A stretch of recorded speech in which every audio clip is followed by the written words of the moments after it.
Subscribe करें और bell दबाएं ताकि कोई खबर रह न जाए।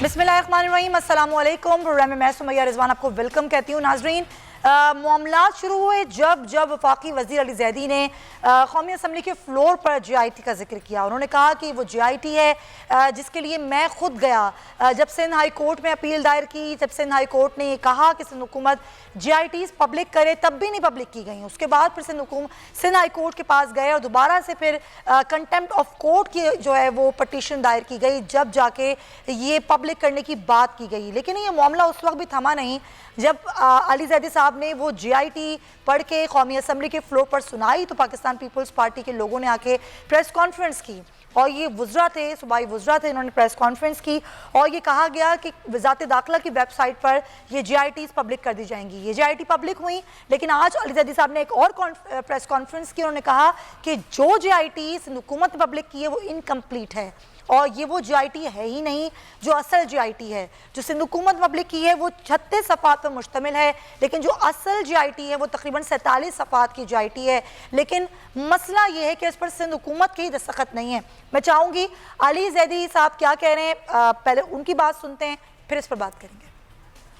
पाकिस्तान में जो पॉलिटिक्स इस वक्त है वो राइट और रॉन्ग की है, सही क्या है और गलत क्या है।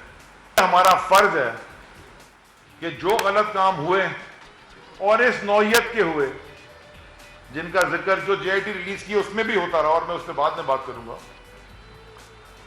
जिस नौयत के एक शख्स इंकशाफात कर गया और कर रहा है, वो ये छोटी चोरी या कोई ये मोटरसाइकिल और गाड़ी की चोरी की बात नहीं है। 158 मर्डर्स का तो वो खुद कन्फेस कर चुका है। तो जो JIT रिलीज की गई उसमें इंकशाफात तो कह गए कि ये हुआ, मैंने इसको मारा, मैंने इसको मारा, लेकिन एक बड़ी इंटरेस्टिंग चीज उसमें नहीं है। वो उसमें क्या नहीं है कि किसके कहने पे किया और बेनिफैक्टर कौन था। मैं आज अपील करने लगा हूं, एक पैशनेट अपील करने लगा हूं from the Chief Justice of the Supreme Court of Pakistan, हाथ जोड़ के 184(3) के तहत आज आप सुओ मोलें इसके ऊपर। सियासी जो मैदान है उसमें क्या होने जा रहा है, पाकिस्तान पीपल्स पार्टी नून लीग क्या करने जा रही है। वैसे तो मुत्तहिदा अपोजिशन बहुत बात करती है कि हम टफ टाइम देंगे हुकूमत को, हुकूमत की जो कारकर्दगी है, उनकी जो परफॉर्मेंस है उस पर बात की जाती है, लेकिन एक्चुअली क्या हो रहा है, ऑन ग्राउंड क्या हो रहा है। कल भी हमने इस पर गुफ्तगू की थी, लेकिन आज की खबर ये है कि पाकिस्तान पीपल्स पार्टी के चेयरमैन बिलावल भुट्टो जरदारी, जो कि खुद पंजाब में रहे, वहाँ पर वो कुछ दिन रहे, वहाँ पर उन्होंने प्रेस कॉन्फ्रेंस भी की, लेकिन उस पड़ाव का उनको फ़ायदा क्या हुआ। नून लीग के साथ कोई मीटिंग क्यों ना हो सकी, फिर जब उन्होंने बात करने की कोशिश की तो कोई जवाब वहाँ से क्यों नहीं आया। क्या नून लीग वाकई पीपल्स पार्टी का साथ देने के मूड में नज़र आती है? नहीं। हसन मुर्तज़ा साहब हमारे साथ मौजूद हैं, पाकिस्तान पीपल्स पार्टी पंजाब से आपका ताल्लुक़ है, आपसे बात करेंगे। हसन साहब, जब बिलावल भुट्टो साहब गए पंजाब और वहाँ पर वो कई दिन रहे भी, तो क्या मुलाकातें नहीं हो पाई नून लीग के लोगों से? कुछ बैठकर लाहे अमल तय नहीं किया APC के हवाले से, दीगर चीज़ों के हवाले से? बहुत शुक्रिया जी। देखें, बिलावल साहब पंजाब तशरीफ लाए और वो पंजाब में स्टेक होल्डर हैं, पंजाब में उनकी पीपल्स पार्टी मौजूद है, वहाँ पार्लिमानी पार्टी उनकी मौजूद है। उन्होंने मीटिंग्स की अपनी इंफॉर्मेशन के साथ, अपनी इंफॉर्मेशन को बेहतर बनाने के लिए उन्होंने हिकमत अमली तय की। उन्होंने अपनी PSF के नौजवानों से उनके मसाइल सुने जो आजकल यूनिवर्सिटीज में ऑनलाइन तालीम के हवाले से हैं, और वो सारी चीजें उन्होंने की। पेंडेमिक के हवाले से भी उनकी बातें हुई। अच्छा। YDA से उन्होंने बात की उनसे सारा, तो ये सारा उनका शेड्यूल था। इसमें कहीं भी मुस्लिम लीग नून के साथ कोई उनकी शेड्यूल्ड मीटिंग नहीं थी, और उस पर क्या सराहियां जरूर थी कि वहाँ आए हैं तो वहाँ वो पता करेंगे और बात करेंगे, एपीसी के हवाले से बात होगी। नहीं, अब एपीसी की बात की जा रही है तो फिर मीटिंग शेड्यूल क्यों नहीं थी हसन साहब? जब मुत्तहिदा अपोजिशन की बात की जाती है, जो अपोजिशन अगर मुत्तहिद नजर नहीं आएगी तो फिर वो किस तरीके से टफ टाइम देगी, किस तरीके से मामलात आगे लेके चलेगी? ये कोई जरूरी तो नहीं है कि हर विजिट में उनकी कोई मीटिंग शेड्यूल्ड हो। नहीं, जरूरी तो नहीं है। तो सियासत में तो बातचीत चलती रहती है और उसमें कभी दरवाजे बंद नहीं हुए। नून लीग के साथ हमारी बातचीत जरूर चल रही है और हम ज्वाइंट अपोजिशन भी कर रहे हैं। और जहाँ तक टफ टाइम देने का ताल्लुक है, आपके सामने है कि इस हुकूमत को कोई और टफ टाइम देने की जरूरत है। जहाँ आप अली जैदी साहब की बात अभी कर रहे थे, मेरे ख्याल में वो, हम तो पहले दिन से कह रहे हैं कि ये अपने बोझ तले दब जाएंगे और गिर जाएंगे, तो वो गिर रहे हैं। इनको टफ टाइम तो मैं नहीं समझता कि अपोजिशन को देने की कुछ जरूरत है।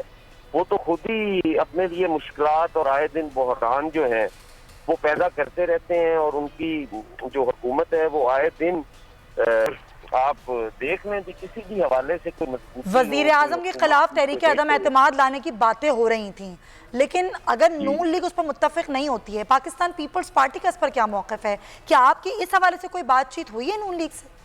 नहीं, जिस वक्त उसके खिलाफ अदम एतमाद लाने की बात होगी वजीर आजम के खिलाफ, तो उस वक्त यकीनन नून लीग भी ऑन बोर्ड होगी, पीपल्स पार्टी भी होगी, दीगर जो जमातें हैं वो सारी उसमें होगी। तो तभी उससे आप कर सकते हैं मेरे ख्याल में। सर, तो यही तो सवाल मेरा आपसे है कि ऑन बोर्ड कब होंगे? अभी कोई तय नहीं हुआ जी। अच्छा। लेकिन जल्दी इंशाल्लाह ताला मीटिंग होगी जी। चलें, साथ रहिएगा। फैसल साहब से ही बात करते हैं। फैसल साहब, लग क्या रहा है आपको? तहरीक अदम एतमाद लाने की बातें भी हुई, फिर ज़ाहिर बजट का मामला भी हुआ, उसमें हमने देखा कि बज़ाहिर तो अपोजिशन बात भी करती है, बयानात भी देती है, लेकिन कोई ऐसी हमें नज़र नहीं आती एक्टिविटी के मिल के कुछ करेंगे। फिर अभी एपीसी की बात भी हो रही थी कि एपीसी बुलाई जाएगी, मौलाना फजल रहमान से भी राब्ते हुए, उन्होंने भी बिलावल को फ़ोन किया। तो लग क्या रहा है आपको कि वाकई कुछ कर पाएगी अपोजिशन?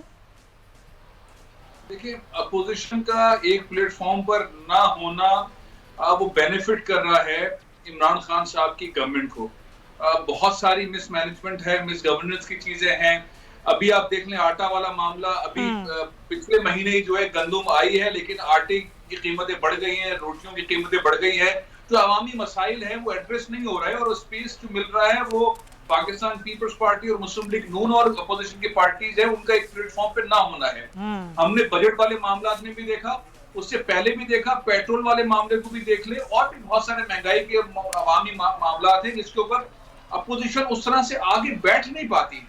और उसकी वजह मैं ये समझता हूँ कि बहुत सारे ऐसे केसेस, बहुत सारे ऐसे मामला हैं जिसकी वजह से वो दीगर इश्यूज के अंदर उलझे रहते हैं और टीवी पर आकर गुफ्तगू जरूर करते हैं, जरूर बयान देते हैं, इमरान खान साहब की गवर्नेंस मैनेजमेंट से मुतालिक करते हैं। आज हमने सुना बहुत लंबी एक दास्तान हमने सुनी बिजली की कीमतों के हवाले से, मुस्लिम लीग नून के रहनुमा बहुत तफसील से गुफ्तगू कर रहे थे, बिजली महंगी हो रही है, लेकिन अमली तौर पर सियासी जमातों का, अपोजिशन पार्टीज का मिलकर हुकूमत के सामने डटना वो नजर नहीं आ रहा। यानी कि आवाम को रिलीफ नहीं दिलवा पा रही है अपोजिशन पार्टियां।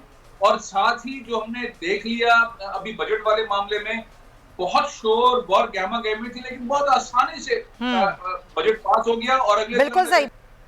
प्रोग्राम में एक ब्रेक शामिल करेंगे, वापस आएंगे तो दीगर भी इश्यूज पर डिस्कशन करेंगे। Stay with us.